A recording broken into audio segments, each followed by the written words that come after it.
प्रिय मित्रों, जय श्री कृष्ण। मैं हूं आचार्य डॉक्टर विष्णु कुमार मिश्रा। आपका इस चैनल पर बहुत बहुत स्वागत करता हूं, आपका बहुत बहुत अभिनंदन करता हूं। आज हम जन्म कुंडली के सिद्ध सूत्रों की कुछ चर्चा करूंगा, जो कि बिल्कुल आजमाए हुए हैं, जिन सूत्रों पर आपको किसी भी किस्म का कोई भी अन्वेषण नहीं करना है, कोई रिसर्च नहीं करना है। बिल्कुल आंख बंद करके उन सूत्रों को जन्म कुंडली पर लागू कर सकते हैं। तो मैं आज ऐसे ही सफल सूत्रों की आपसे चर्चा करूंगा, जिन्हें आप जन्म कुंडली देख करके बड़ी सहजता से, सरलता से ये निर्धारण कर सकेंगे। जन्म कुंडली में लगभग 40-45% तक चंद्रमा का प्रभाव रहता है। तो जन्म कुंडली को देखते वक्त, खोलते वक्त कुंडली को सबसे पहले अपनी दृष्टि चंद्रमा पर डालिए। चंद्रमा कहीं 8 नंबर जहां पे लिखा हुआ है, 8 नंबर वृश्चिक राशि पे तो नहीं बैठा हुआ है। अगर चंद्रमा नीच राशि का है, वृश्चिक राशि में है, चंद्रमा मनसो जाता है, चंद्रमा मन का प्रतीक है। अगर चंद्रमा नीच राशि में चला गया तो ये मन को अशांत रखेगा। जन्म कुंडली के जिस भाव का स्वामी होगा चंद्रमा, उस भाव को भी बिगाड़ेगा। और साथ में जिस भाव पर बैठा है वृश्चिक राशि पर, वृश्चिक राशि जिस भाव का प्रतिनिधित्व जिस कुंडली में करती होगी, उस भाव को भी बिगाड़ेगा। तो आप जन्म कुंडली देखते वक्त सबसे पहले दृष्टिपात देखिए कि चंद्रमा कहीं नीच राशि पर तो नहीं चला गया। आप जन्म कुंडली में देखिए कि चंद्रमा जन्म कुंडली के भाव में जहां बैठा है वहां अकेला तो नहीं है, केंद्रम दोष तो नहीं बना है। चंद्रमा जहां बैठा है वहां से अगर आगे वाले भाव में कोई ग्रह नहीं बैठा है और पीछे वाले भाव में भी कोई ग्रह नहीं बैठा है, चंद्रमा के साथ भी अगर कोई ग्रह नहीं बैठा है, तो जन्म कुंडली में केंद्रम दोष बन जाएगा। राहु, केतु और सूर्य को छोड़ करके अगर कोई अन्य ग्रह नहीं बैठे हैं तो केंद्रम दोष बन जाएगा। आप बिल्कुल स्पष्ट रूप से ऐसे जातक को बताइए जिसकी कुंडली देख रहा है कि आप चाहे जितना यत्न करिए, चाहे जितना परिश्रम करिए, चाहे जितनी कोशिश करिए, लेकिन धन आपके पास टिक नहीं सकता, क्योंकि आपकी जन्म कुंडली में केंद्रम दोष बना हुआ है। जन्म कुंडली में आप देखिए कि चंद्रमा कहीं राहु केतु के प्रभाव में तो नहीं है, चंद्रमा कहीं ग्रहण दोष में तो नहीं है। अगर चंद्रमा राहु केतु के प्रभाव में है, ग्रहण दोष में है, तो आप चाहे जितना परिश्रम करें, चाहे जितनी मेहनत करें, चाहे लाख कोशिश करें, मन अशांत रहेगा। और चंद्रमा जिस भाव का प्रतिनिधित्व जन्म कुंडली में चंद्रमा करता है, उस भाव के फल को राहु केतु बिगाड़ेंगे ही बिगाड़ेंगे। तो आप जन्म कुंडली में ये देखिए कि आपका चंद्रमा राहु केतु के प्रभाव में तो नहीं है। आप ये देखिए कि आपकी जन्म कुंडली में चंद्रमा जहां पर स्थित है, वहां से चंद्रमा से 6ठे भाव पर और चंद्रमा से 8वें भाव में कहीं गुरु तो स्थित नहीं है। अगर ऐसी स्थिति बनती है तो जन्म कुंडली में सकट दोष बनेगा। चंद्रमा को देखिए कि चंद्रमा कहीं राहु केतु के नक्षत्र में तो नहीं है, चंद्रमा कहीं उग्र या तीक्ष्ण नक्षत्र में तो नहीं है। भरणी, मघा, पूर्वा फाल्गुनी, पूर्वा साढ़ा और पूर्वा भाद्रपद ये उग्र नक्षत्र कहलाते हैं। आद्रा, श्लेषा, ज्येष्ठा, मूल ये तीक्ष्ण नक्षत्र कहलाते हैं। तो आप चंद्रमा को देखिए कि जन्म कुंडली में चंद्रमा कहीं इन उग्र या तीक्ष्ण नक्षत्र में तो नहीं है। आप साथ में ये भी देख लीजिए, जन्म कुंडली में चंद्रमा की युति कहीं शनि के साथ तो नहीं है, या कि चंद्रमा पर कहीं से भी तीसरी, 7वीं और 10वीं दृष्टि से चंद्रमा को शनि देख तो नहीं रहा है। अगर ऐसा है तो विष दोष बनेगा। अगर जन्म कुंडली में विष दोष बना हुआ है तो भी जातक का मन अशांत रहेगा और ठीक से कोई निर्णय ले नहीं पाएगा, और कार्य की असफलता का उसका यही मूल कारण होगा। आप जन्म कुंडली देखते वक्त चंद्रमा को देखिए कि चंद्रमा कहीं केंद्रम दोष में तो नहीं है, चंद्रमा को देखिए कहीं सकट दोष तो नहीं है, चंद्रमा में ग्रहण दोष तो नहीं है, राहु केतु के साथ तो नहीं है, पितृ दोष तो नहीं है।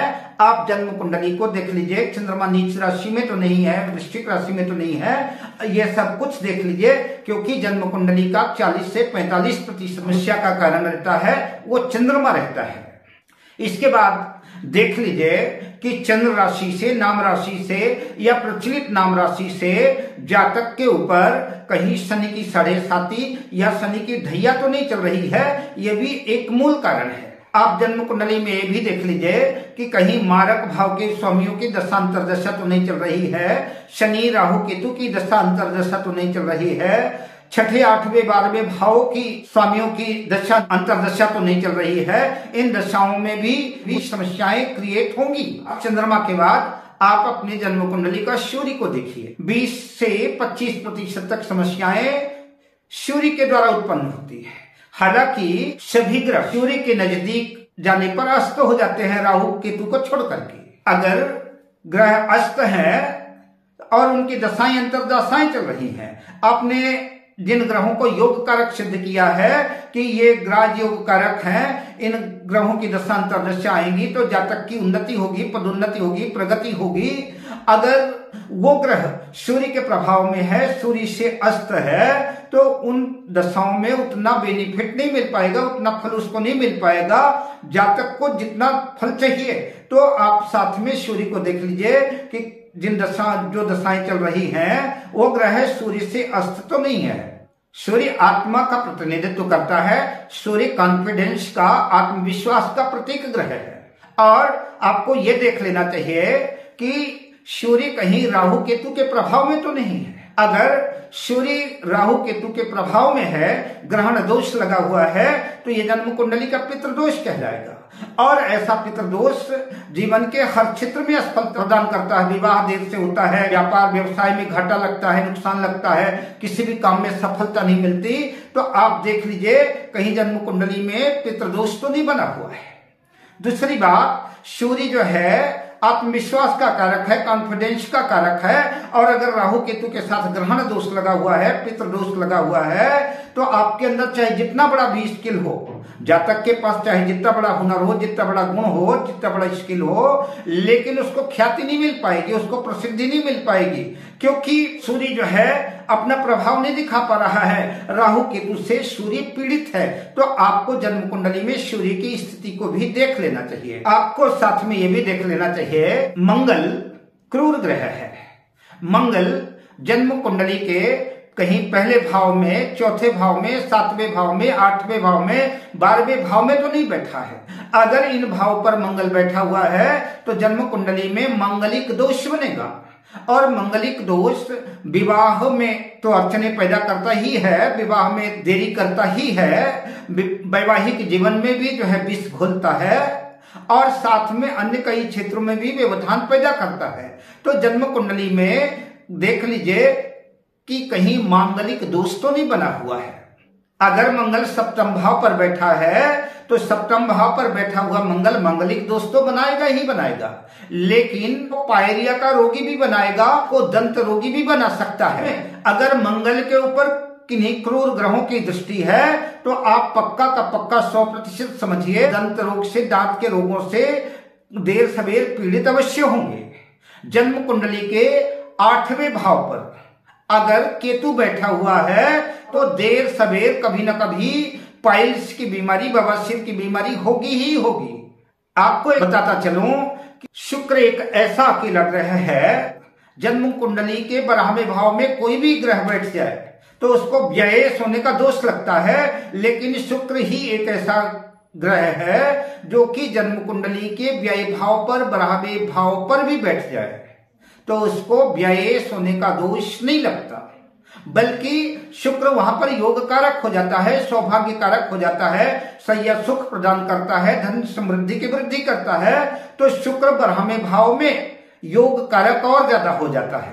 अब आपको देखना है कि जन्म कुंडली का भाग्य का स्वामी है भाग्येश, अगर वो 9वें भाव पर, भाग्य भाव पर ही बैठा है और उस भाग्य भाव पर बैठे हुए भाग्येश पर अगर गुरु की कहीं भी कोई भी 5वीं दृष्टि, 7वीं दृष्टि, 9वीं दृष्टि, कोई भी दृष्टि अगर भाग्येश पर गुरु की पड़ जाती है तो ऐसा जातक परम सौभाग्यशाली रहता है और पूरे जीवन उसका ताउम्र भाग्य जो है उसका साथ देता है। अगर सूर्य जन्म कुंडली के 11वें भाव पर अगर सूर्य स्थित है 1 नंबर पर मेष राशि पर उच्च का होकर के, तो धन का आवागमन बना रहता है। जीवन में धन की कमी कभी भी नहीं होती। जिस लग्न की कुंडली आप देख रहे हैं, अगर उसका लग्नेश जन्म कुंडली के 12 भाव में जिस भाव में भी बैठेगा उस भाव की वृद्धि करेगा। अगर लग्नेश लग्न पर बैठता है तो आपके व्यक्तित्व में वृद्धि करेगा, आपकी प्रतिभा में वृद्धि करेगा। अगर लग्नेश जो है चतुर्थ भाव में बैठता है तो आपके सुख में वृद्धि करेगा। लग्नेश अगर जन्म कुंडली के 6ठे भाव में बैठता है तो आपके रोग में वृद्धि करेगा। लग्नेश अगर जन्म कुंडली के व्यय भाव पर 12वें भाव पर बैठता है तो व्यय की वृद्धि करेगा।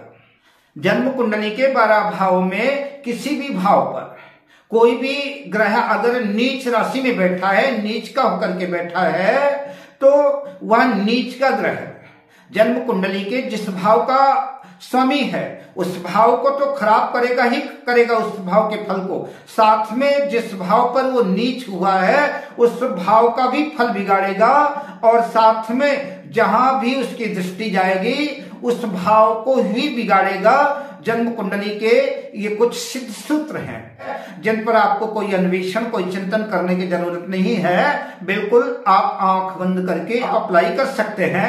अब मैं लेता हूं आपसे विदा, मिलता हूं फिर अगली वीडियो में। तब तक के लिए शुभकामनाओं के साथ जय श्री कृष्ण।